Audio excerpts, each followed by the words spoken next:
तो हेलो, एक बार फिर स्वागत है आपका यूनिक आईएएस अकेडमी बाई गुलफाम अली राजी में। उत्तर प्रदेश जीके की बात कर रहे हैं और उत्तर प्रदेश जीके में हम लोग जो हमारा ध्यान है इस समय ज़्यादा से ज़्यादा फैक्ट पर है। लेकिन आप ये मान के चलिए कि आप चाहे उत्तर प्रदेश में पीसीएस का एग्ज़ाम दीजिए, लोअर पीसीएस आरओ एग्ज़ाम दीजिए, ये अन्य जो वनडे एग्ज़ाम हैं, चाहे वो पैट का एग्ज़ाम हो या सुपर टेट का एग्ज़ाम हो, कोई भी एग्ज़ाम दीजिए, आपको इधर उधर भटकने की ज़रूरत नहीं पड़ेगी। जो हमारी उत्तर प्रदेश जीके की सीरीज़ है उसका हम पार्ट 1 बना चुके हैं, जिसमें हमने जो यूपी का जो भूगोल है, ज्योग्राफी है, उसके बारे में डिस्कशन किया है। अब कुछ और आगे जो फैक्ट हैं उनके बारे में हम लोग डिस्कस करेंगे, ठीक है। तो पार्ट 2 है ये। तो चलिए बिना समय गंवाए आगे चलते हैं। मैंने यहाँ हेडिंग डाला है कितना, तो उसी को लेकर के मैं चलूँगा। कितना का मतलब जैसे मान लें विधान परिषद की सीट कितनी है या हमारी लंबाई कितनी है, चौड़ाई कितनी है, इस तरह से हम लोग बात करेंगे, ठीक है। तो अच्छा, कोशिश ये रहेगी कि आप जो है कंफ्यूज ना हो। जो नोट्स बनाए गए आप सामने देख रहे हैं ना, बोर्ड है, बोर्ड सारा भरा हुआ। जो नोट्स लिखे गए हैं वो इस तरह से लिखे गए हैं कि आपको याद करने की आसानी हो जाए, भटकना ना पड़े, आपको कंफ्यूज ना हो बार बार, ठीक है। जैसे सबसे ज़्यादा क्षेत्रफल वाला जिला कौन सा है?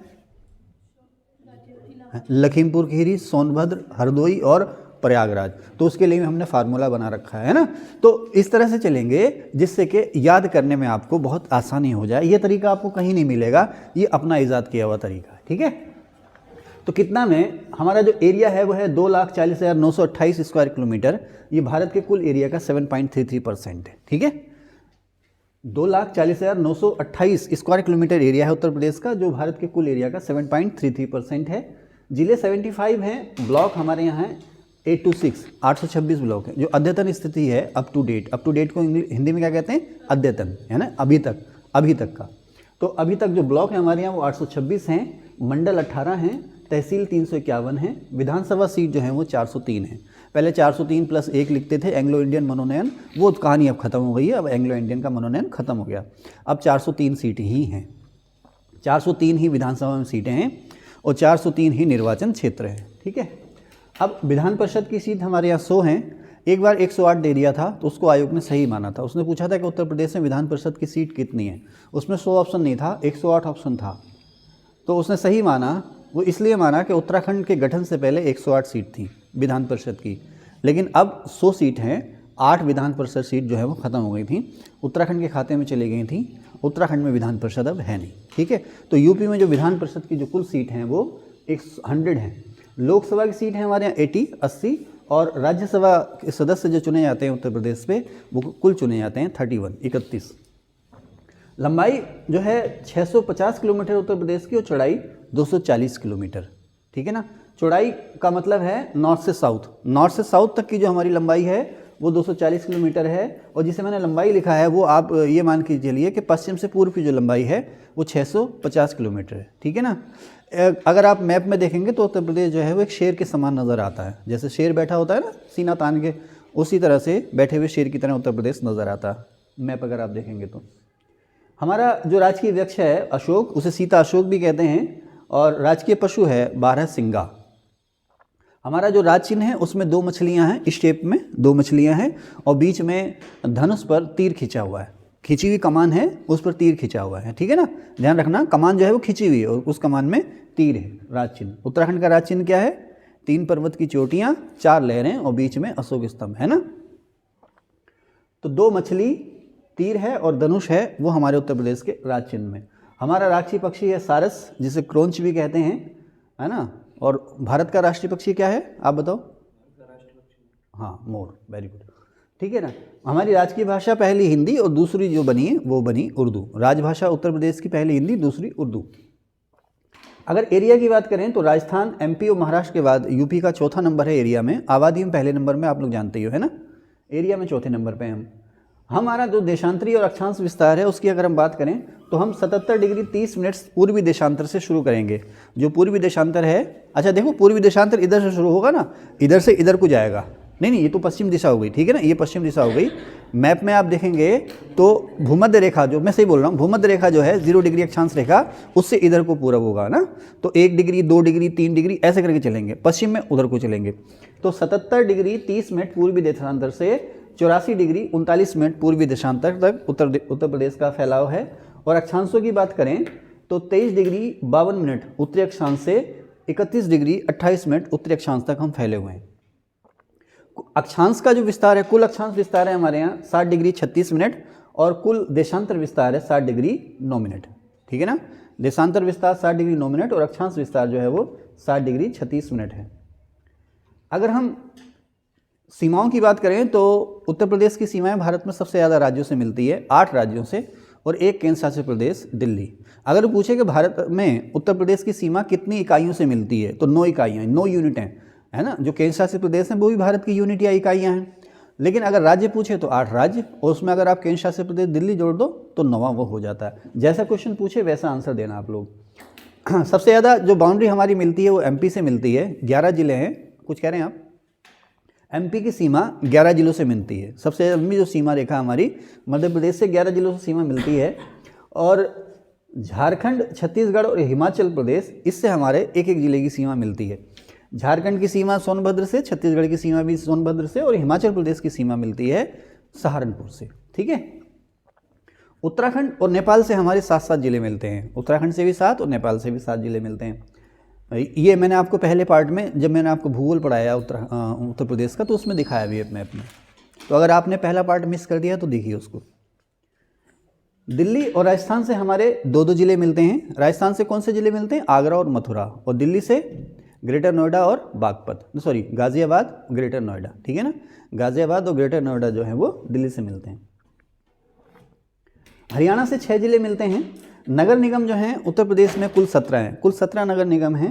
नगर पालिका कुल 200 हैं और नगर पंचायत हैं 546। उत्तर प्रदेश को आर्थिक संभाग में या इकोनॉमिक डिवीजन में जो बांटा है 4 हिस्सों में बांटा, 4 आर्थिक संभाग हैं उत्तर प्रदेश में। तो देखें मैंने लिखा ना कितना, तो कितना सेंस मेरा ये था। उसी तरह से अब नेक्स्ट कॉलम में हम लोग चलेंगे।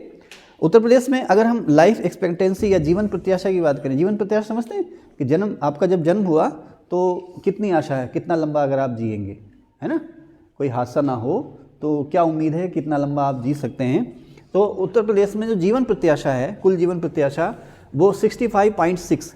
तो 65.6 जो 0.6 जो बटा है 12, एक साल 12 महीने का होता है ना 0.6 का मतलब 6/10। ठीक है, तो 65.6 साल हाँ उस उत्तर प्रदेश में औसत जीवन प्रत्याशा है। महिलाओं की ज़्यादा है, महिलाओं की है 66.2 और पुरुषों की है 65। पुरुषों की जीवन प्रत्याशा 65 और महिलाओं की 66.2, और औसत निकालने दोनों स्त्री पुरुष का तो 65.6 जीवन प्रत्याशा। कार्य सहभागिता दर उत्तर प्रदेश में है 32.94।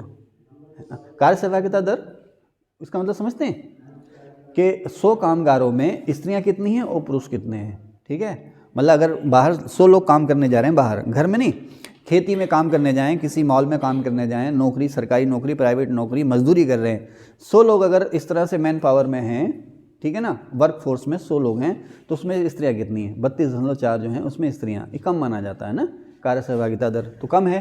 तो 32.94 यानी कि लगभग 33। 100 अगर बाहर आपको 100 मजदूर मिल रहे हैं, 100 कामगार मिल रहे हैं, तो उसमें से 33 लगभग महिलाएं हैं और बाकी पुरुष हैं 67। हिंदू जो आबादी है हमारे यहाँ वो 79.73%, यानी लगभग 80% हिंदू आबादी है, 80% से थोड़ा सा कम। और हमारे यहाँ सवाल ऐसे भी आया था, भारत में सबसे बड़ा अल्पसंख्यक समुदाय कौन सा हो गया? सबसे बड़ा अल्पसंख्यक समुदाय भारत में मुस्लिम, उसके बाद सिख, सिखों के बाद ईसाई, है ना, हाँ, मुस्लिम, सिख, ईसाई, ईसाइयों के बाद बौद्ध और बौद्धों के बाद जैन। ध्यान रखना हमारे यहाँ सबसे छोटा, हाँ, और जैनों के बाद पारसी, जैनों के बाद पारसी। सबसे छोटा जो ईसाई, वो सबसे छोटा जो अल्पसंख्यक समुदाय है हमारे यहाँ वह है पारसी। ठीक है ना, आगे चलें। तो हिंदू हमारे यहाँ 79.73%, उत्तर प्रदेश में मुस्लिम 19.26%, सिख 0.32%, सिख जो हैं 0.32%, यानी 1% से भी कम हैं। आपको यहाँ सिख जो मिलेंगे सबसे ज़्यादा पंजाब में, और शायद दूसरे नंबर पर हरियाणा हो सकता है, मुझे कंफर्म नहीं है। उत्तराखंड में भी आपको खूब सिख देखने को मिलेंगे, हरियाणा का मुझे कंफर्म नहीं हो कितने परसेंट। ठीक है ना, तो मुस्लिम 19.26%, तीसरे नंबर पर अल्पसंख्यक समुदाय जो है यूपी में 0.32%, उसके बाद ई से ईसाई, फिर जैन, फिर बौद्ध। ठीक है ना, यूपी में यहाँ पर सबसे छोटा जो अल्पसंख्यक समुदाय है जैनों के बाद बौद्ध है। ठीक है, अब अगर हम वनों की बात करें, जो कुल वन एरिया है ना, उसमें होता है ना कि खुले वन, सघन वन, सघन वन में भी मध्यम सघन वन और अति सघन वन। किसी क्लास में बताऊंगा ये इसका क्या क्राइटेरिया है, तो आप फिलहाल याद कर लें कि जो कुल वन क्षेत्र है हमारे यहाँ, जो हमारे यहाँ कुल वन क्षेत्र है, उसमें से जो अति सघन वन है वो है 1.09%, ठीक है ना। नहीं, ये थोड़ा सा गलत हो गया। उत्तर प्रदेश के कुल क्षेत्रफल पर, उत्तर प्रदेश के कुल क्षेत्रफल पर मैंने यहाँ लिखा भी होगा, वनों का इलाका ज़रूर मैंने कहीं लिखा होगा, यहाँ कहीं लिखा होगा मैंने, उत्तर प्रदेश में जो वनों का, हाँ मैंने यहाँ लिखा, कहीं लिखा है। एक मिनट रोकना सर, देखो मैंने लिखा ना यहाँ पर उत्तर प्रदेश में, इस साइड में। अच्छा, आप लोगों को इसमें शायद फ़ॉन्ट छोटा होगा, दिखाई नहीं रहा होगा, जूम करके देख लेना आप लोग, ठीक है। इसको जूम करके देखना, और प्रिंट लोगे तो प्रिंट में क्लियर नहीं होगा, अपने पेन से लिखना, ठीक है। तो उत्तर प्रदेश का जो टोटल एरिया है उसमें 6.15% पर फॉरेस्ट हैं, वन है, और 3.08% एरिया पर ट्री यानी कि पेड़ हैं, ठीक है ना। तो कुल 9.23% एरिया पर उत्तर प्रदेश के वन और वृक्ष हैं, फॉरेस्ट और ट्री है, ठीक है ना। अब ये जो वन और वृक्ष क्षेत्र है ना, इसका 1% नहीं, उत्तर प्रदेश के कुल एरिया का, उत्तर प्रदेश के कुल एरिया का 1.09% जो है वो अति सघन डेंसर फॉरेस्ट है, अति सघन वन है, ठीक है ना। उत्तर प्रदेश के कुल एरिया का 1.67% जो है वो घने वन या सघन वन है, जिसे हम कहते हैं मध्यम सघन वन, ठीक है ना। मध्यम सघन वन यूपी के कुल एरिया का 1.67% और अति सघन वन यूपी के कुल एरिया का 1.09%, ठीक है ना। खुले वन 3.39%, ठीक। कुछ पूछना किसी ने, कुछ पूछना किसी ने है, आपने पूछना किसी ने कुछ? चलिए आगे चलें। अच्छा, अब रामसर वेटलैंड आप लोग जानते हैं, नमभूमि है ना, इसके लिए ज्योग्राफी में हम लोगों ने आपको पढ़ा भी रखा है, रामसर वेटलैंड क्या है ये, इसके बारे में सब कुछ, और आप लोग तैयारी कर रहे हैं तो जानते ही होंगे। हमारे यहाँ जो रामसर वेटलैंड साइट हैं अद्यतन यानी कि अप टू डेट, वो है कुल 10। उत्तर प्रदेश में जो टोटल रामसर वेटलैंड साइट हैं वो कुल 10 हैं, ठीक है ना। इसमें जो इन रामसर वेटलैंड में कुछ ऐसी साइट हैं जो बर्ड सेंचुरी यानी कि पक्षी विहार है ना। आपके उत्तराखंड में कोई पक्षी विहार है क्या? है, कौन सा? नैना देवी, हाँ नैना देवी नैनीताल में पक्षी विहार, वेरी गुड, ठीक है। तो उसी तरह से उत्तर प्रदेश में भी पक्षी विहार हैं, बहुत ज़्यादा हैं। वर्ड सेंचुरी जिन्हें इंग्लिश में हम कहते हैं, हिंदी में कहेंगे पक्षी विहार। पक्षी विहार का मतलब समझ रहे, पक्षियों को फलने फूलने के लिए स्वच्छंद वातावरण दे देना। जैसे कि बेटा जब हमारे यहाँ पहला लॉकडाउन हुआ था ना, पहला लॉकडाउन, जब सबसे पहली बार पहला लॉकडाउन हुआ था, तो इस तरह की फेसबुक पे भी और सोशल मीडिया पे भी खूब चलता था, और मैंने इसको खुद भी महसूस किया कि जैसे ही 8-10 दिन गुजरे लॉकडाउन के, संपूर्ण लॉकडाउन था, मतलब कुछ भी नहीं चल रहा था, ट्रेन हवाई जहाज सब कुछ बंद था। तो अब सभी कुछ जब बंद हो गया, अच्छा उस समय खेती किसानी का काम भी नहीं हो रहा था, जैसे धान निकाला जाता है, गेहूँ निकाला जाता है, तो धूल धुंध वगैरह उड़ती है, तो कुछ भी नहीं था, हवा बिल्कुल साफ़ हो गई, हवा जो थी वो बिल्कुल साफ़ हो गई, तो हिमालय एकदम साफ़ दिख रहा है। उसके अलावा जब मैं घूमने जा रहा हूँ सुबह सुबह नहर किनारे, तो पक्षियों की चहचहाट, मैंने कहा ये अजीब सा क्या हो रहा है, तो मैंने ध्यान किया, अरे वाह, पता नहीं कहाँ कहाँ से पक्षी और किस्म किस्म के पक्षी वो दिखाई दे रहे थे। उन्हें कोई साउंड नहीं, कोई हवा नहीं, कुछ नहीं, और दूर दूर से कोई आदमी नहीं, कोई उनको छेड़ने वाला, लॉकडाउन था ना, कोई निकल नहीं था, कोई उनको कोई छेड़ने वाला भी नहीं था, तो खूब पक्षियों की चहचहाट सुनाई दे रही थी, घरों में पक्षियों की चहचहाट सुनाई दे रही थी। तो ऐसा ही एरिया जहाँ पर उनको कोई भी ना छेड़े, किसी भी तरह का उनको कष्ट ना हो, उसी को हम कहते हैं बर्ड सेंचुरी या पक्षी अभ्यारण्य। उसके बाद जैसे इंसानी गतिविधियाँ बढ़ी, वो पक्षी फिर फरार हो गए, जंगलों में चले गए, ठीक है। तो अब जो हमारे यहाँ कुल रामसर वेटलैंड है ना, नमभूमि जो हैं टोटल 10 हैं, उसमें जो पक्षी विहार हैं रामसर वेटलैंड साइट में शामिल हैं, उसमें नवाबगंज पक्षी विहार उन्नाव का, पार्वती अरंगा पक्षी विहार गोंडा का, समान पक्षी विहार मैनपुरी का, समसपुर पक्षी विहार रायबरेली का, और सांडी पक्षी विहार हरदोई का, ठीक है। इसमें कुछ झीलें भी शामिल हैं, सूर सरोवर झील आगरा की, ठीक है ना। इसके अलावा ब्रज घाट से नरोरा तक जो गंगा नदी का क्षेत्र है वो भी रामसर वेटलैंड में शामिल है। ब्रज घाट से कहाँ तक? ब्रज घाट से नरोरा तक। नरोरा कहाँ हुआ? बुलंदशहर, ठीक है ना। ब्रज घाट से नरोरा तक जो ऊपरी गंगा नदी का क्षेत्र है वो भी रामसर वेटलैंड में शामिल है। इसके अलावा बखीरा वन्यजीव विहार संत कबीर नगर में, बखीरा वन्यजीव विहार कहाँ पर? संत कबीर नगर में, ये भी शामिल है। और मुजफ्फरपुर और बिजनौर जिले में, मुजफ्फरपुर और बिजनौर जिले में एक और वेटलैंड है जिसका नाम है हैदरपुर वेटलैंड। हैदरपुर का एरिया हैदरपुर वेटलैंड कहाँ पर है? मुजफ्फरपुर नहीं, मुजफ्फरनगर और बिजनौर जिले में, ठीक है ना। ओके, ठीक है। तो ये कुल 10 वेटलैंड हैं, जिसमें से ये पक्षी विहार हैं और ये अन्य साइट हैं जो वेटलैंड में शामिल हैं। कोई पूछना चाह रहे हैं कुछ? आगे चलें। अब हमारे यहाँ जो कुल पक्षी विहार है उत्तर प्रदेश में हुआ 14 पक्षी विहार है उत्तर प्रदेश में 14। अब इन 14 पक्षी विहार में जो मैंने लिखा उपर्युक्त 5 के अलावा, कौन से उपर्युक्त 5? उपर्युक्त 5 मैंने कहीं लिखे हैं, हाँ देखो ये कहीं लिखे ना, 1 2 3 4 और 5, ठीक है ना। कौन कौन से? नवाबगंज, पार्वती अरंगा, समान, समसपुर और सांडी। कुल पक्षी विहार 14 है। ऊपर वाले 5 के अलावा, इन वाले 5 के अलावा विजय सागर पक्षी विहार महोबा, सूर सरोवर पक्षी विहार आगरा और इटावा जिले में, बखीरा पक्षी विहार संत कबीर नगर जिले में, शेखा झील ये जो है पक्षी विहार अलीगढ़ में, और जयप्रकाश नारायण जिसे हम सुरहाताल जो है बलिया का, इसका नया नाम हो गया जयप्रकाश नारायण बलिया में, और शहीद चंद्रशेखर आज़ाद पक्षी विहार नवाबगंज में, पटना पक्षी विहार एटा में, ओखला वन्यजीव विहार या वन्यजीव पक्षी विहार गौतम बुद्ध नगर जिले में, जहाँ पर भी जीवीएन लिखा है उसका नाम है गौतम बुद्ध नगर। डॉक्टर भीमराव अंबेडकर पक्षी विहार प्रतापगढ़ जिले में, ठीक है ना। मैंने लिखा डॉक्टर BRA यानी कि डॉक्टर भीमराव अंबेडकर प्रतापगढ़ जिले में। अब मैंने लिखा कितना वन्यजीव विहार हमारे यहाँ कितने हैं? 11 वन्यजीव विहार हैं। 11 वन्यजीव विहार हैं। कौन कौन से? चंद्रप्रभा, ये उत्तर प्रदेश का सबसे पुराना वन्यजीव विहार है, ठीक है ना। वन्यजीव संरक्षण की शुरुआत हालांकि उत्तर प्रदेश में 1956 में हो चुकी थी, लेकिन सबसे पहला जो वाइल्ड लाइफ सेंचुरी इंग्लिश में और हिंदी में वन्यजीव विहार। तो सबसे क्या नाम आपका? इधर ध्यान दो, बाद में लिख लेना, ठीक है ना। फिर वीडियो आप ये सोचो कि वीडियो देख के फिर से लिख लेंगे तो तुम लोग नहीं, जो लोग यहाँ नहीं बैठे हैं वो तो देखेंगे वीडियो, तुम लोग आलस कर जाओगे। पहले इधर ध्यान दो, बाद में लिखना इसको, ठीक है। तो वन्यजीव विहार कुल 11 हैं।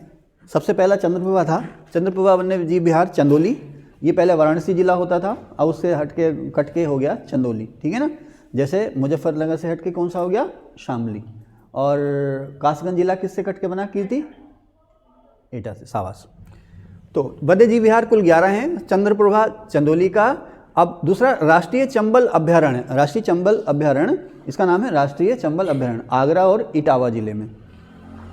फिर महावीर स्वामी वन्यजीव अभ्यारण्य ललितपुर जिले में, ललितपुर जिले में। कैमूर वन्यजीव अभ्यारण्य मिर्जापुर और सोनभद्र जिले में। मिर्जापुर और सोनभद्र की सीमा किस किस से मिलती है? आसिया, किस किस प्रदेशों से मिलती है आसिया? सोनभद्र की सीमा, सोनभद्र की सीमा किन किन प्रदेशों से मिलती है? आप बताओ। हाँ very good, Jharkhand, Chhattisgarh, MP, एक और रह गया बिहार। अरे शाबाश, क्या बात है, शाबाशी दो गई उनको, वेरी गुड। नया बच्चा है ना, पुराने लोगों को तो रट जाता है, लेकिन नए लोगों को इतनी जल्दी याद हो रहा है तो बढ़िया, वेरी गुड। तो राष्ट्रीय चंबल अभ्यारण्य आगरा और इटावा। महावीर स्वामी अभ्यारण्य वन्यजीव अभ्यारण्य ललितपुर जिला में, ठीक है ना। ललितपुर जिला सबसे नीचे, झांसी के नीचे उधर। शेर के 2 पैर दिखते हैं, एक पैर सोनभद्र और एक पैर ललितपुर, ठीक है। तो कैमूर वन्यजीव अभ्यारण्य मिर्जापुर सोनभद्र। अच्छा, हस्तिनापुर वन्यजीव अभ्यारण्य जो है वो 5 जिलों में है। मैंने लिखा ना 5 जिलों में है। ये उत्तर प्रदेश का सबसे बड़ा वन्यजीव अभ्यारण्य भी है। 5 जिलों में है ये, मेरठ, हापुड़, बिजनौर, अमरोहा और मुजफ्फरनगर, ठीक। 5 जिलों में है, मेरठ, हापुड़, बिजनौर, अमरोहा और मुजफ्फरनगर जिलों में है ये, ठीक है। उसके बाद आगे चलें। सोहागी बरवा वन्यजीव अभ्यारण्य महाराजगंज जिले में है। सोहेलवा वन्यजीव अभ्यारण्य बलरामपुर, गोंडा और श्रावस्ती, इन 3 जिलों में है। सोहेलवा वन्यजीव अभ्यारण्य बलरामपुर, गोंडा और श्रावस्ती, इन 3 जिलों में है। कतरनिया घाट वन्यजीव अभ्यारण्य बहराइच जिले में, ठीक है ना। बहराइच की सीमा किस प्रदेश से लगती है? आप बताएं। हाँ क्या कह रहे हैं? किस लगा दी? किस प्रदेश से लगती है? किसी से नहीं लगती है, नेपाल से लगती है, देश से लगती है। हाँ, इसीलिए कंफ्यूज हो। सवाल आसान है, से पूछो कि आदमी चकरा जाए। बहराइच की तरफ से कौन सा प्रदेश है भाई, है ना। हाँ ठीक है। हाँ प्रियंका, सहारनपुर की सीमा किस देश से लगती है? उत्तराखंड देश से लगती है। अच्छा ठीक है, उत्तराखंड राज्य से लगती है। आगे चलें। तो कतरनिया घाट बहराइच, रानीपुर वन्यजीव विहार चित्रकूट जिले में, चित्रकूट जिला बघेलखंड का हिस्सा है, ठीक है। किशनपुर वन्यजीव अभयारण्य लखीमपुर खीरी, खीरी कहीं खीरी लिख देते हैं, कहीं पूरा नाम है इसका लखीमपुर खीरी। कछुआ वन्यजीव विहार वाराणसी जिले में, कछुआ वन्यजीव विहार वाराणसी जिले में है, ठीक है। अब कुछ और झीलें मैंने लिखा अदर लेक्स, ठीक है। एक मिनट रुक देना सर, मैं सांसें ले लूँ। कहाँ थे?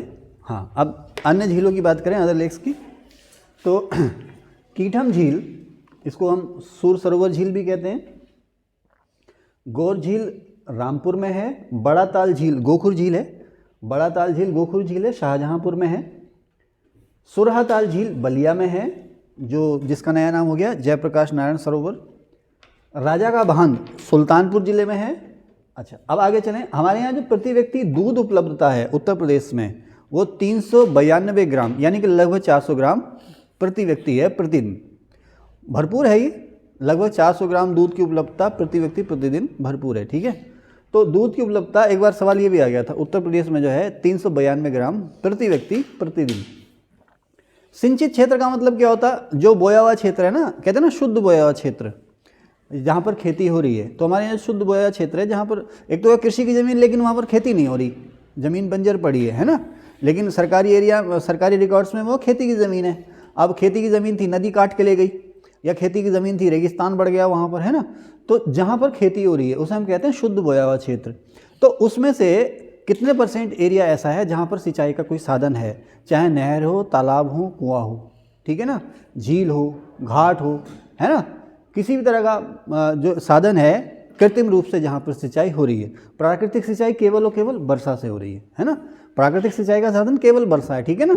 तो जो कृत्रिम सिंचाई के साधन हैं उसे हम कहते हैं इरीगेटेड लैंड या सिंचित क्षेत्र। तो उत्तर प्रदेश में जो सिंचित क्षेत्र हो चुका है वो 87% हो चुका है, ठीक है।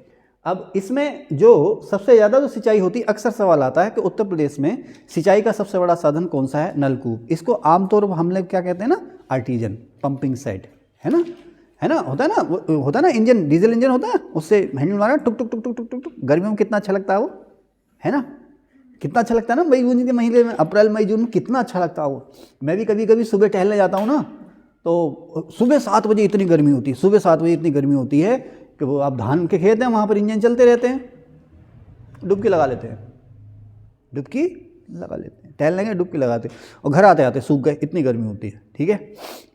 एक बार मैं इलाहाबाद में गया था यूपीपीसीएस का इंटरव्यू देने, तो आप यकीन माने सुबह 7 बजे तैयार होकर के मैं लोक सेवा के सामने बैठ गया था, रात में पहुंच गया था, तैयार शैयार होकर के मैं 7 साढ़े 7 बजे एक जो है कि स्टॉल पे, टपरी कहते हैं उसे, चाय पीने लगा। अखबार लिया मैंने, अखबार पढ़ रहा हूँ, चाय, वाइट शर्ट थी मेरी। तो अब मैं जब चाय पी तो यहाँ पर काला काला था, मैंने ये क्या होगा, मुझसे कोई बोला तुम्हारे वो अखबार की इंक लग गई। मैंने ऐसे कैसे? बोला गर्मी का कमाल है। वहाँ सुबह में इतनी गर्मी थी जो अक्सर हमारे यहाँ जून की दोपहर में नहीं होती, ठीक है। तो सने साहब, तो नलकूप, तो उस गर्मी में ये नलकूप बड़े अच्छे लगते हैं, ठीक है। वैकेंसी भी आती थी नलकूप ऑपरेटर की, तो सरकारी पंपिंग सेट होते थे, उनको चलाना, लोगों को पानी देना। तो इंजन कह लो, पंपिंग सेट कह लो, बोर कह लो, कुछ भी कह लो, ठीक है ना, उसे आप कहते हैं नलकूप। तो 73.4% एरिया पर नलकूप से सिंचाई होती है, यानी कि नहरों का जाल जो है बहुत ही कम है। उत्तराखंड में सबसे ज़्यादा सिंचाई किससे होती है? उत्तराखंड में सबसे ज़्यादा सिंचाई नलकूप से ही हो रही है, ठीक है, हाँ, ठीक है। तो यूपी में सबसे ज़्यादा सिंचाई नलकूप से हो रही है 73.4% एरिया पर, नहरों से लगभग 15% एरिया पर, दूसरे नंबर पर नहर 15% एरिया, हमारे यहाँ लगभग 40% एरिया पर कम से कम पहुँच चुकी हैं नहरें। कुआं से सिंचाई हो रही है 8.6% एरिया पर, और तालाब और झील से सिंचाई हो रही है 0.6% एरिया पर। सवाल आता है कि तालाबों से सिंचाई सबसे ज़्यादा कहाँ होती है? दक्षिण भारत में होती है। नलकूपों से सबसे ज़्यादा सिंचाई कहाँ होती है? उत्तर भारत में, उसमें भी उत्तर प्रदेश में।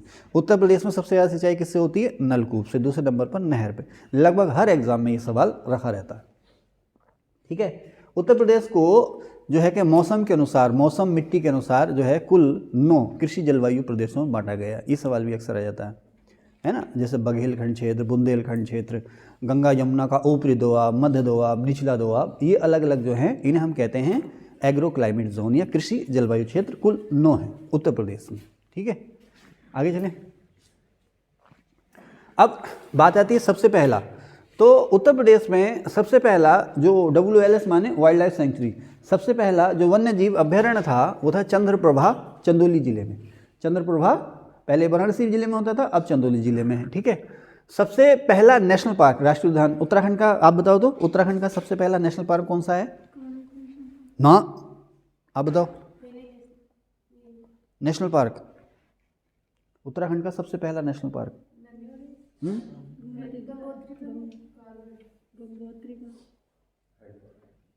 गंगोत्री तो सबसे बड़ा है, कारवेटी है प्रेंक कर रहा था, कारवेटी है ना, मतलब यार मैं कैसे इतनी बुद्धू हो गई है, कारवेटी, ठीक है। आगे आगे चले,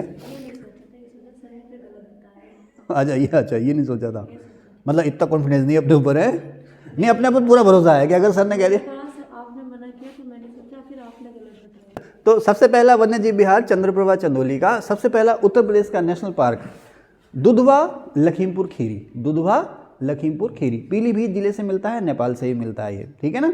पहले पीलीभीत उसके बाद लखीमपुर खीरी, उत्तराखंड से आगे आप जाओगे तो पहले पीलीभीत फिर लखीमपुर खीरी, ठीक है ना, उस रोड पर नेपाल बॉर्डर पर। तो दुधवा नेशनल पार्क लखीमपुर खीरी जिले में है, ये उत्तर प्रदेश का पहला राष्ट्रीय उद्यान, ये पहला नेशनल पार्क है। सबसे पुरानी नहर उत्तर प्रदेश की है पूर्वी यमुना नहर, 1830 में बनी थी ये पूर्वी यमुना नहर।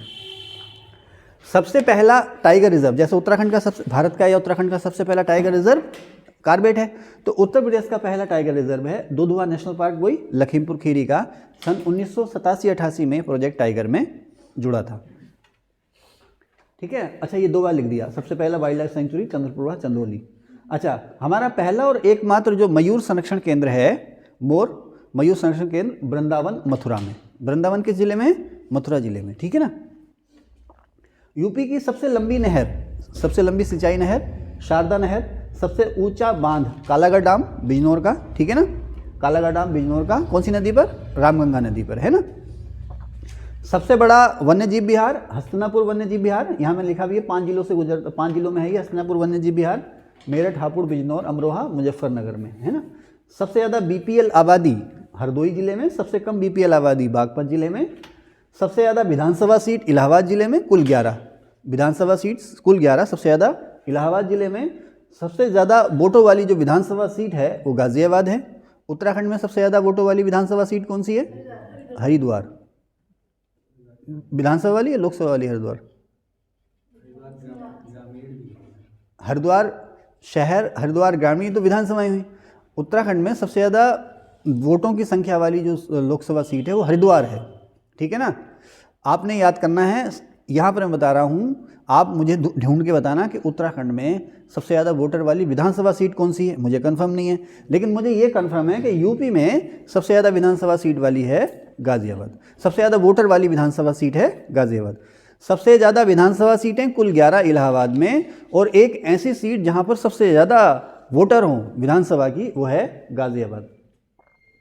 उत्तर प्रदेश में सबसे ज़्यादा गर्मी या सबसे ज़्यादा ताप जो होता है आपको पता ही है, पश्चिमी खास करके दक्षिण पश्चिम में सबसे ज़्यादा गर्म जो है वो दक्षिण पश्चिम में, सबसे ज़्यादा ताप जो है वो आगरा और मथुरा में होता है, सबसे कम ताप बरेली में होता है। लेकिन सर मैं बरेली जाऊँ, मुझे तो बरेली में भी बहुत गर्मी लगती है, समझ रहे ना, ऐसे लगता है जैसे मैं रेगिस्तान में आ गया अगर मई जून में चला जाऊँ तो, ठीक है, और दूर दूर तक पेड़ दिखाई नहीं देता जिसकी छाया में बैठ जाऊँ। तो सबसे ज़्यादा ताप आगरा और मथुरा में है, और सबसे कम ताप जो है वो बरेली में, सबसे कम टेम्परेचर।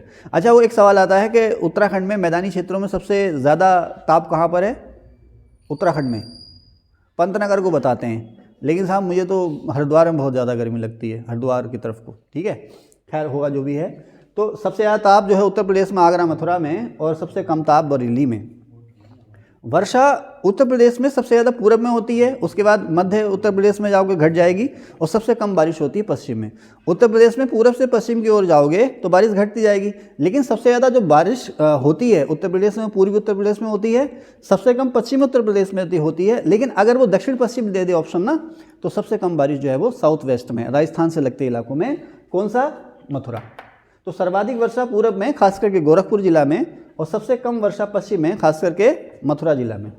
सबसे छोटा वन्य जीव विहार हमारे यहाँ, वाइल्ड लाइफ सेंचुरी जो सबसे छोटी है हमारे यहाँ, कौन सी है सबसे छोटी वाइल्ड लाइफ सेंचुरी, कछुआ, कछुआ वन्य जीव अभ्यारण्य वाराणसी में, सबसे छोटी वाइल्ड लाइफ सेंचुरी है कछुआ वन्य जीव अभ्यारण्य वाराणसी में। सबसे बड़ा पक्षी विहार हमारे यहाँ लाख बहोशी कन्नौज है ना। मैंने तो ऐसे याद कर रखा है, कन्नौज में लाखों पक्षी बेहोश हो गए, यानी कि ये सबसे बड़ा पक्षी विहार है कन्नौज का, कन्नौज में यूपी का। सबसे छोटा पक्षी विहार पटना पक्षी विहार एटा में, हालांकि पटना बिहार की राजधानी है, लेकिन हमारे यहाँ से पटना पक्षी विहार है एक एटा जिले में। सबसे ऊंची जो पर्वत श्रेणी है हमारे यहाँ, सबसे ऊंची चोटी वो कैमूर पर्वत श्रेणी है, मिर्जापुर और सोनभद्र जिलों में ही मिलती है, लगभग 650 मीटर इसकी ऊंचाई है। सबसे बड़ा टाइगर रिजर्व, सबसे बड़ा टाइगर रिजर्व या बाघ आरक्षित क्षेत्र हमारे यहाँ दुधवा, वही लखीमपुर खीरी वाला। और सबसे ज़्यादा जिलों से सीमा मिलती है बदायूं की, सबसे कम जिलों की सीमा मिलती है ललितपुर की, केवल झांसी से। ललितपुर की सीमा केवल झांसी से मिलती है, और ये 3 ओर से किससे घिरा हुआ है, मध्य प्रदेश है ना।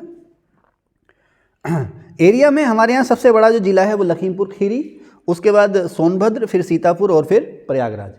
सबसे बड़ा एरिया में सबसे बड़ा लखीमपुर खीरी, सोनभद्र, सीतापुर और प्रयागराज, ठीक है। सबसे छोटा एरिया में सबसे छोटा हापुड़, उसके बाद गाजियाबाद, फिर भदोही, फिर शामली। ये क्रम पूछ लेता है, याद कर लेना इनको, ठीक है। आगे चलें। फिर मैंने लिखा सबसे अधिक और सबसे कम। यूपी से सबसे ज़्यादा सीमा एमपी की लगती है, और एमपी की सीमा सबसे ज़्यादा 11 जिलों से लगती है, ठीक है। यूपी की सबसे कम सीमा हिमाचल से लगती है, और प्रदेश में सबसे कम जिलों से सीमा जो है ललितपुर की है, झांसी से, एक ही जिले से, अभी मैंने आपको बताया है ना। अच्छा, अब लिंगानुपात की बात करें यूपी में, तो यूपी का कुल लिंगानुपात है 912। लिंगानुपात का मतलब कि अगर हम पुरुषों स्त्रियों की तुलना करें, तो अगर हम 1000 पुरुष लें तो उनकी तुलना में स्त्रियाँ कितनी बैठती हैं, 912। तो हमारे यहाँ जो लिंगानुपात है वो 912 है। जनघनत्व या जनसंख्या घनत्व जो है वो 829 है, और सबसे ज़्यादा कहाँ पर है, गाजियाबाद में। लिंगानुपात सबसे ज़्यादा जौनपुर में है, यानी कि महिलाओं की फेवर में जौनपुर, सबसे ज़्यादा लिंगानुपात जौनपुर। जनघनत्व सबसे ज़्यादा गाजियाबाद में। यूपी का कुल जनघनत्व है जो है 829 है, ठीक है ना। 1 स्क्वायर किलोमीटर एरिया में कितने लोग रहते हैं, इसे हम कहते हैं जनघनत्व, ठीक है ना। इसको निकालने के लिए हम क्या करते हैं, कुल क्षेत्रफल से कुल आबादी को भाग दे देते हैं, ठीक है। तो जनघनत्व जो है हमारे यहाँ 829 है, और सबसे ज़्यादा जनघनत्व गाजियाबाद जिले में है। लिंगानुपात 912 है, और सबसे ज़्यादा लिंगानुपात जौनपुर जिले में है। दशकीय वृद्धि दर, यानी कि 1 दशक में, मैंने पॉपुलेशन पर इंडिया की और उत्तराखंड की पॉपुलेशन पर अलग से एक वीडियो बना रखी है, तो उसमें उत्तर प्रदेश की पॉपुलेशन तो नहीं है, लेकिन इंडिया की पॉपुलेशन को मैंने उसमें अच्छी तरह से समझा रखा है। तो ये दशकीय वृद्धि दर क्या होती है, लिंगानुपात क्या होता है, ये सब चीज़ें मैंने उसमें बताई हैं, तो आप लोग देखिएगा ज़रूर, ठीक है। सर्च कीजिएगा यूनिक आईएएस एकेडमी में, पॉपुलेशन करके मिल जाएगा आपको, जनसंख्या के आंकड़े मिल जाएगा। तो दशकीय वृद्धि दर यानी कि 1 दशक में कुल पिछले दशक की तुलना में इस दशक में कितने प्रतिशत आबादी बढ़ी है, तो वो है यूपी में 20.2%, यानी कि हर 10 साल में 20% आबादी बढ़ जा रही है। तो इसका मतलब 5 साल में 2 गुनी, लेकिन अब धीरे धीरे घट रही है, लेकिन आने वाले 17 साल में 2 गुनी हो जाएगी। आज लगभग कितने 20 करोड़ है, 40 करोड़ के आसपास हो जाएंगे। कई देशों के बराबर आबादी अकेले उत्तर प्रदेश में हो जानी है, ठीक है। तो अभी भी खैर मेरे ख्याल से यूरोप से ज़्यादा आबादी अकेले यूपी में है। तो दशकीय वृद्धि दर 20.2% है, और सबसे ज़्यादा दशकीय वृद्धि दर गौतम बुद्ध नगर जिले में है, ठीक है। साक्षरता दर जो हमारे यहाँ है वो है, जो औसत साक्षरता दर है, कुल साक्षरता दर उत्तर प्रदेश में 67.7, इसको याद करना आसान है, 67.7, और सबसे ज़्यादा साक्षरता दर है हमारे यहाँ गौतम बुद्ध नगर की। अच्छा, अब लिंगानुपात के मामले में सबसे ज़्यादा जौनपुर है, सबसे कम गौतम बुद्ध नगर है। जनघनत्व सबसे ज़्यादा गाजियाबाद का, सबसे कम ललितपुर जिले का जनसंख्या घनत्व। ज़्यादातर पठारी पर्वतीय इलाका है, आबादी यहाँ कम है, एरिया बहुत ज़्यादा है, तो ललितपुर का जनघनत्व सबसे कम है। दशकीय वृद्धि दर सबसे कम कानपुर नगर की है, सबसे कम दशकीय वृद्धि दर कानपुर, 2 जिले हैं, कानपुर देहात और कानपुर नगर, तो कानपुर नगर की जो दशकीय वृद्धि दर है वो सबसे कम है। साक्षरता दर सबसे ज़्यादा गौतम बुद्ध नगर की है, सबसे कम श्रावस्ती की है। अब इसी में पुरुष साक्षरता दर, यहाँ पर देखेंगे जो कुल साक्षरता दर है वो 67.7% है, पुरुष साक्षरता दर है 77.3%, और महिला साक्षरता दर बहुत कम है, 57.2%। नीचे के 3 प्रदेशों में आ जाता है यूपी महिला साक्षरता दर के मामले में। तो अब पुरुष साक्षरता दर सबसे ज़्यादा गौतम बुद्ध नगर में, सबसे कम श्रावस्ती में, और महिला साक्षरता दर सबसे ज़्यादा कानपुर नगर और सबसे कम श्रावस्ती में।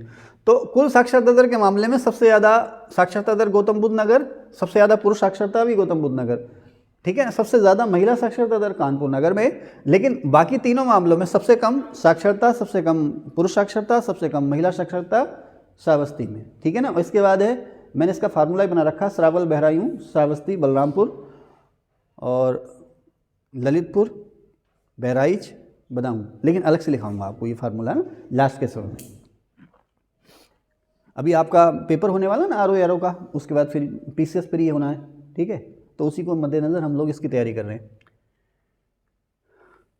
अब हमारे यहाँ जो एससी की कुल आबादी है, कुल आबादी एससी की सबसे ज़्यादा सीतापुर में है, 80 माने शेड्यूल कास्ट अनुसूचित जाति और एसटी माने शेड्यूल ट्राइब अनुसूचित जनजाति। तो एससी की आबादी सबसे ज़्यादा हमारे यहाँ सीतापुर जिले में है कुल आबादी, और सबसे कम बागपत जिले में है। एससी आबादी का प्रतिशत अगर अलग अलग जिलों की बात करें तो एससी आबादी का प्रतिशत सबसे ज़्यादा एससी आबादी का प्रतिशत यूपी में जो है वो 20.7% है ना एससी आबादी का कुल आबादी में जो एससी आबादी है यूपी में वो 20.7% है, ठीक है। और सबसे ज़्यादा किस में है ये एससी आबादी का परसेंटेज की बात कर रहे हैं कौशाम्बी जिले में। कुल आबादी एससी सबसे ज़्यादा सीतापुर जिले में, और एससी आबादी का प्रतिशत जो है वो सबसे ज़्यादा कौशाम्बी जिले में है। कुल आबादी सबसे कम बागपत में, और एससी आबादी का प्रतिशत सबसे कम ये भी बागपत जिले में, ठीक है। एसटी आबादी की बात करें तो एसटी कुल आबादी सबसे ज़्यादा सोनभद्र जिले में, सबसे कम बागपत जिले में, ठीक है। एसटी आबादी के प्रतिशत की बात करें तो ये भी सोनभद्र और बागपत। तो एसटी आबादी सोनभद्र बागपत दोनों मामलों में, कुल मामलों में, प्रतिशत मामलों में भी। लेकिन एससी आबादी कुल सीतापुर में सबसे ज़्यादा और प्रतिशत सबसे ज़्यादा कहाँ पर, कौशाम्बी में, ठीक है ना। एससी आबादी कुल सबसे कम बागपत और प्रतिशत भी सबसे कम बागपत में, ठीक है। ओके, सही बोल रहा हूँ मैं, सही बोल रहा हूँ, हाँ। अच्छा, एससी और एसटी आबादी सबसे कम में, चाहे टोटल में हो या परसेंटेज में हो, सब वो बागपती है ना। हाँ, ये याद करने में ऐसे थोड़ा सा आसानी हो जाते हैं, कोरिलेट करते हैं तो। नगरीकरण, अच्छा एसटी आबादी का परसेंटेज कितना यूपी में 0.6%, ठीक है। नगरीकरण की दर, नगरीकरण अर्बनाइजेशन आप लोग जानते हो, इसे कहते हैं भाई सबसे ज़्यादा नगरीकरण कौन से, इसका मतलब यह है कि कुल आबादी में से शहरी आबादी का परसेंटेज कितना है। तो यूपी में जो शहरी आबादी का परसेंटेज है वो भारत के औसत से कम है, काफ़ी कम है। भारत का औसत कितना है 31.1 है ना, और यूपी का औसत कितना हो गया नगरीकरण का 22.3%, यानी कि यूपी की कुल आबादी में 22.3% आबादी जो है वो शहरों में रहती है, ठीक है। इसमें पहले नंबर पर है गाजियाबाद सबसे पहले, और सबसे कम जो नगरीकरण है वो श्रावस्ती में। अगर हम ग्रामीण आबादी की बात करें तो अब 100 में से घटा दो भाई, 100 में से ये घटा दो शहरी आबादी का परसेंट, कितना बचा, तो ग्रामीण आबादी कितनी हो गई 77.7%। तो ग्रामीण आबादी का जो परसेंटेज है वो सबसे ज़्यादा श्रावस्ती में और सबसे कम गाजियाबाद में, ठीक है ना। उल्टा हो गया भाई, शहरी आबादी सबसे कम श्रावस्ती में प्रतिशत, तो सब ग्रामीण आबादी सबसे ज़्यादा वहाँ होगी। शहरी आबादी सबसे ज़्यादा गाजियाबाद में, तो ग्रामीण आबादी सबसे कम गाजियाबाद में होगी, ठीक है। इस तरह से याद करना। शिशु लिंगानुपात की अगर बात करें, शिशु लिंगानुपात में आता है 0 से 6 साल के बच्चों के बीच में 1000 बालकों पर बालिकाएं कितनी हैं, तो 902 हैं। काफ़ी गंभीर स्थिति है, 902। इस मामले में पहले नंबर पर बलरामपुर और सबसे लास्ट में है बागपत, ठीक है ना। मैंने देखा है कि ना जो सबसे ज़्यादा अर्बनाइज हैं, सबसे ज़्यादा शिक्षित जिले हैं, उनमें लिंगानुपात सबसे कम है आमतौर पर, मैंने देखा है। लेकिन केरल इसका जो है वह है अपवाद, है ना। तो शिशु लिंगानुपात सबसे ज़्यादा बलरामपुर जिले में और सबसे कम बागपत जिले में, कुल 902 है। ये सारे डेटा सभी इंपॉर्टेंट हैं, ये सभी रटे होने चाहिए आप लोगों को। महिला साक्षरता दर, इसकी बात हो गई। महिला साक्षरता दर सबसे ज़्यादा कानपुर नगर में और सबसे कम श्रावस्ती में, ठीक है। पुरुष साक्षरता दर सबसे ज़्यादा गौतम बुद्ध नगर में और सबसे कम श्रावस्ती में। फिर बता दूं 2 जिले हैं, कानपुर नगर अलग है और कानपुर ग्रामीण या कानपुर देहात अलग है, ठीक है। जनसंख्या हमारे यहाँ सबसे ज़्यादा इलाहाबाद जिले की है, इलाहाबाद, फिर मुरादाबाद जिला है, फिर गाजियाबाद, फिर आगरा, फिर लखनऊ। इमूगाल इसका फार्मूला बना रखा है मैंने, फिर लिखाऊंगा अलग से। जनसंख्या सबसे ज़्यादा इलाहाबाद की और सबसे कम महोबा की, ठीक है ना। सबसे कम किसकी है, महोबा की। इसका ही फार्मूला मैंने बनाया था MC हसरल, महोबा, चित्रकूट, हरदोई, श्रावस्ती और ला से ललितपुर, ऐसा ही कुछ है ना। ला से ललितपुर है, क्या है, जो भी है। ये फार्मूला सब तैयार है सर, आपको बताएंगे, लेकिन एग्जाम से 3-4 दिन पहले। ओके, तो जुड़े रहिए आप लोग हमारे साथ। जनसंख्या सबसे ज़्यादा इलाहाबाद में, सबसे कम महोबा में। ग्रामीण आबादी, जो ग्रामीण आबादी है सबसे ज़्यादा इलाहाबाद में, सबसे कम गौतम बुद्ध नगर जिले में। शहरी आबादी सबसे ज़्यादा इलाहाबाद में। देखो नगरीकरण सबसे ज़्यादा गाजियाबाद है, लेकिन शहरी आबादी सबसे ज़्यादा इलाहाबाद में है, ठीक है ना, क्योंकि इलाहाबाद की आबादी टोटल ज़्यादा है। तो ग्रामीण नगरीय आबादी सबसे ज़्यादा इलाहाबाद, ध्यान रखना आप जो है ऐसी गलतियाँ बहुत करते हो। हाँ, तो कुल नगरीय आबादी सबसे ज़्यादा इलाहाबाद में और सबसे कम श्रावस्ती में। ग्रामीण क्षेत्रों में साक्षरता दर सबसे ज़्यादा औरैया में, सबसे कम श्रावस्ती में। और कुल साक्षर आबादी की बात करें, साक्षर लोग कितने हैं, तो साक्षर आबादी सबसे ज़्यादा इलाहाबाद में और सबसे कम श्रावस्ती में। कई जगह आ रहा श्रावस्ती सबसे कम में, कहाँ आ रहा ध्यान रखना है ना। यूपी के सबसे कम विकसित जिलों में से एक है श्रावस्ती। स्लम यानी कि मलिन बस्ती सबसे की जो आबादी है सबसे ज़्यादा मेरठ में है। स्लम या मलिन बस्ती की आबादी सबसे ज़्यादा मेरठ में। भारत में सबसे ज़्यादा कहाँ, बम्बई में, है ना। अच्छा, हमारे यहाँ जो शिशु मृत्यु दर है, यानी कि जन्म लेने के, शिशु मृत्यु दर समझते हैं, शिशु मृत्यु दर समझते हैं, नवजात शिशु मृत्यु दर, जन्म लेने के 30 दिन के भीतर अगर मौत हो जाए तो 1000 जीवित जन्मों पर, एक तो बच्चा जो है कि गर्भ में ही मर गया उसको नहीं जानते, 1000 जीवित जन्मों पर हमारे यहाँ 38 बच्चे जो हैं वो 1 महीने की उम्र पूरा करने से पहले ही मर जाते हैं। इसे हम कहते हैं शिशु मृत्यु दर, बहुत ऊंची है ये 38। फिर आता है मातृत्व मृत्यु दर। मातृत्व मृत्यु दर का 1 लाख जीवित प्रसव पर, यानी कि 1 लाख जीवित प्रसव, 1 लाख जीवित प्रसव पर कितनी माताओं की डेथ हो जाती है जन्म के 1 साल के भीतर, जन्म के 1 साल के भीतर, इसे कहते हैं मातृत्व मृत्यु दर। मैं शायद गलत हो सकता हूँ, जन्म के 1 साल के भीतर या 1 माह के भीतर, ये आप लोग कंफर्म कर लेना, ठीक है ना। ऐसे जहाँ कंफर्म नहीं है वो खुद बता देता हूँ, लॉक करना ठीक नहीं है, लेकिन ये कंफर्म है कि 1 लाख जीवित जन्मों पर प्रसव के दौरान जितनी माताएं की डेथ हो जाती है उसे हम कहते हैं मातृत्व मृत्यु दर, वो है 167। 1 लाख जन्म होंगे तो 167 माताओं की अभी भी डेथ हो जाती है, बहुत ऊंची है। हालांकि 400 से ज़्यादा होती थी, घटा के इसको हम ले आए हैं। और इसमें जो आशा आंगनवाड़ी कार्य करती हैं उनका बहुत बड़ा रोल है। जो आशा आंगनवाड़ी करती हैं, अब वो आशा और आंगनवाड़ी जो है वो स्वास्थ्य विभाग की रीढ़ है इस समय, समझ रहे हैं ना। हाँ, लेकिन सैलरी चलें तो कुल मृत्यु दर जो है, शायद अटल बिहारी वाजपेयी जी के समय में योजना शुरू हुई थी आशा की, शायद। आंगनवाड़ी तो बहुत पुरानी योजना है, उस समय शायद पीएम रहे होंगे राजीव गांधी शायद। तो कुल मृत्यु दर जो है, मृत्यु दर समझते हैं कि 1000 आबादी पर 1 साल में कितने लोगों की डेथ हो जाती है, तो 6.5 है। और जन्म दर 1000 लोगों पर साल भर में कितने लोग जन्म ले लेते हैं, 25.1। तो अभी भी काफ़ी ऊंची मृत्यु दर है हमारे यहाँ। जन्म दर मृत्यु दर काफ़ी नीचे हो चुकी है, 6.1, काफ़ी नीचे आप कहेंगे, लेकिन मृत्यु दर अभी भी, क्या हो गया, थक गया क्या। जन्म दर जो है अभी भी हमारे यहाँ ऊंची बनी हुई है, मृत्यु दर काफ़ी हद तक गिर चुकी है, ठीक है। तो मैं सांसें ले लूँ, थक गया सर। तो अब हम देखें जो सबसे ज़्यादा जिले, आपको पता है हमारे यहाँ कुल कितने जिले हैं, यहाँ लिख रखा है मैंने 18 हमारे यहाँ कुल कितने मंडल हैं, 18 मंडल हैं ना। तो अब जैसे आप लोग उत्तराखंड में देखते हो ना, कुमाऊं मंडल में, हमारे यहाँ उत्तराखंड में, तो मैं एक्चुअली उत्तराखंड से हूँ ना, इसलिए मेरे मुंह से अक्सर निकल जाता है हमारे यहाँ। तो हमारे यहाँ मीन्स उत्तराखंड में कितने ज़िले हैं, 13 ज़िले हैं, 2 मंडल हैं, बहुत ज़्यादा टेंशन लेने की ज़रूरत ही नहीं है ना। तो कुमाऊं मंडल में 7 जिले, गढ़वाल मंडल में 6 जिले, लेकिन उत्तर प्रदेश में 18 मंडल, 18 कमिश्नरी। अब वो पूछता है कि सबसे ज़्यादा जिलों वाला मंडल, तो 6 जिले हैं, 6 जिले हैं 3 मंडलों में। कौन कौन से, लखनऊ, कानपुर और मेरठ। लखनऊ, कानपुर और मेरठ, इन तीनों मंडल में 6 जिले हैं, ठीक है, ओके। उसके बाद आगे चलें तो अभी मैंने पहले भी डिस्कस किया था, जो कुल वन क्षेत्र है उत्तर प्रदेश में, उत्तर प्रदेश के कुल एरिया का, वो 6.15%, और जो वृक्ष क्षेत्र है, वृक्षावरण या ट्री कवर कहते हैं उसको, forest cover and tree cover जो है वो 3.08% है। तो total forest plus tree cover हो गया 9.23%, 9.23%। Total forest and tree cover area हो गया हमारे पास 9.23%, ठीक है। कुल वन क्षेत्र यानी कि हर जिले में आप देखें ना, उत्तराखंड में सबसे ज़्यादा वनों का क्षेत्र कहाँ है, नैनीताल जिले में, है ना। तो इसी तरह से अब तुम लोग उत्तराखंड के हो ना, कोशिश कर रहा हूँ तुम यूपी में डीएम बन जाओ, अब तुम्हें फिर उत्तराखंड से रिलेट करके समझाना पड़ रहा है, ठीक है। तो जैसे यहाँ नैनीताल, वैसे यहाँ पर कहाँ पर, सोनभद्र जिले में। तो कुल वन क्षेत्र जो है उत्तर प्रदेश में सबसे ज़्यादा सोनभद्र जिले में, फिर लखीमपुर खीरी में, उसके बाद मिर्ज़ापुर में। ऊपर के 3 जिले आप लोग रट लेना। और वन क्षेत्र का प्रतिशत की अगर बात करें तो सबसे ज़्यादा जो वन क्षेत्र का प्रतिशत है सोनभद्र जिले, चंदौली और फिर चित्रकूट में। अगर हम मंडल की बात करें तो सबसे कम जिले मिर्ज़ापुर, सहारनपुर, झांसी और बस्ती, इनमें हैं 3 जिले।